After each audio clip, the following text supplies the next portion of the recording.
Ulis Ellis Jr. Thank you, Michael.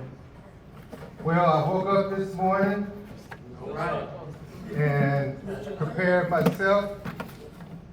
When I was driving in the car coming here, I said, now there are 7+ billion people on the planet.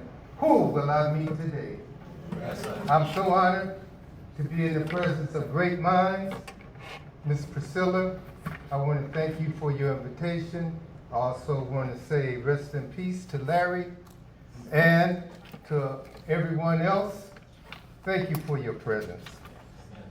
Now, I'm a high school science emeritus educator. My disclaimer is I tried middle school and that doesn't work for me. Okay. Now, I did my first year, I got initiated, okay, as a high school as educator. I mean, I went through the whammy, okay, which a lot of teachers do. It's a learning experience. My second year, I became very passionate psychologically. I knew this is what I really wanted to do coming out of the corporate world. So that summer going into the third year, I reviewed some of my academics. And I also read a research paper from the Department of Education. And the title of it is Cooperative Learning, a Valuable Instructional Method for Teaching Social Studies to Urban African American Students by Michael C. Ross et al., published in 2002. Now, let me quote something that is very important. Bear with me. I quote, "Perhaps the lower academic performance of urban African American students when performing cooperative learning activities can be attributed to the conflict between requirements for effective cooperative learning and the social culture and educational background of urban African American students." Ding, ding, ding, ding. Oh, I got it. So, I developed what I call I'm unorthodox. And so as a consequence, I developed my own pedagogy that is unorthodox, okay, which is very important. But I had anatomy and physiology, so I went and looked at the brain, the frontal lobe, higher order thinking, language, and memory. The temporal lobe is understanding speech. The occipital lobe processes visual information, the amygdala and the hippocampus, memory formation, learning, and retention. That's all I need to know now. So, I developed just one rule going into my third year.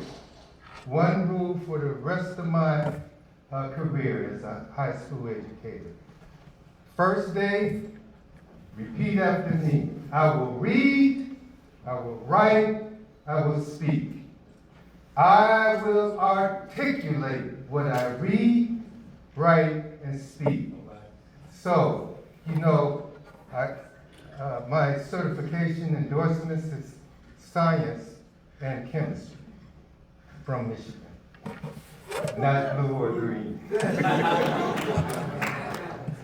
So now, as a consequence, I incorporated that, you know, in high school, you don't have a separate lab class, so you have that as an inclusion as a part of the regular class.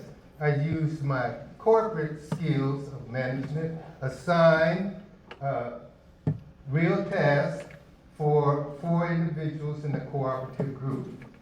Now, people from, and then I had wet lab style laboratories for the protocols.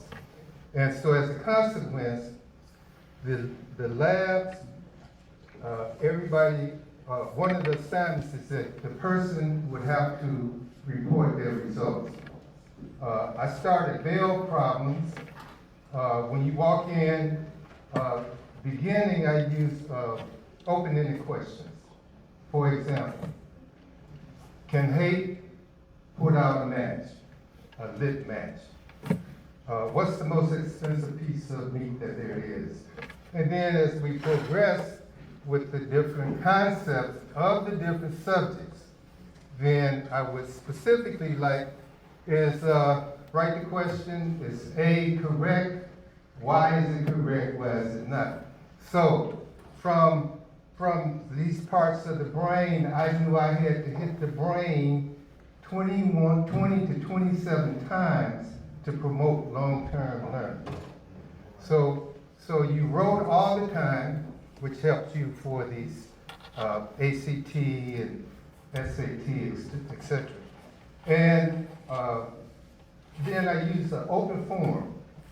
So, okay, we discussed dihydrogen monoxide, which is water. So, what you got to say about it? Well, it has 2 binding sites. Oh, is that correct? Well, what you got to say about it? Well, it's okay, thank you. It comes out of a reaction when you have combustion. Most importantly now, for me, how do I know the student learned? The student learned because they wrote, spoke, in a formal English. And the outcome of the success was ranking scores for standardized, the state standardized tests. But there's a little secret here. I call it concomitant. So the success on the standardized test is one thing. You can measure those variables. But you can't measure the extraneous variables that students come to the class speaking their mother's tongue or the home verbiage. So that's something I really would like to pursue. But the brain got to go on.